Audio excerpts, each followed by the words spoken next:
பயிற்சி ஆகிறார். 2019 கஷ்டப்பட்டு இருக்காங்க துளாராசிக்காரங்க. அவங்களுக்கு இப்போ தான் ஒரு அற்புதமான ஒரு காலகட்டம் இந்த குரு பயிற்சி மூலமாக வாழ்க்கையில் ஒரு மறுமலர்ச்சி அப்படின்னே சொல்லலாம். காரணம் 9ஆம் இடத்துல இருக்கக்கூடிய குரு பகவான் அள்ளி கொடுக்க போகிறார். அதாவது ஏற்கனவே இவங்க விதைச்சி வச்சதெல்லாம் அறுவடை செய்யக்கூடிய ஒரு அற்புதமான காலகட்டமாக இந்த குரு பயிற்சி அவங்களுக்கு அமையப்போகுது. உத்தியோகத்தில் ஓடி ஓடி உழைச்சாலும் மேலதிகாரி இவங்களை குறை சொல்லிக்கிட்டே இருந்தாங்க. இப்போ மேலதிகாரியை இவரை கூப்பிட்டு இது விஷயமா நீங்கள் என்ன சொல்ல வரீங்க அப்படின்னு இவங்கக்கிட்ட ஆலோசனை கேட்கறதுக்கான வாய்ப்புகள் இருக்குது. அதே மாதிரி இவங்க ராசி மேலே குருவோட பார்வைப்படுது.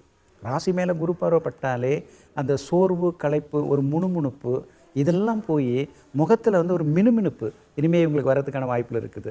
எப்படி பார்த்தாலும் இந்த குரு பயிற்சி இவங்களுக்கு மிகப்பெரிய ஒரு பொற்காலமாக வாழ்க்கையில் ஏகப்பட்ட சொத்துக்களை அள்ளி தரக்கூடியதாக இருக்கும். துளாராசிக்காரங்களுக்கு ராஜயோகமான காலகட்டம், ஒரு பொற்காலம் அப்படிங்கிறது ஆரம்பிச்சிருச்சு அப்படிங்கிறத கண்டிப்பாக சொல்லலாம்.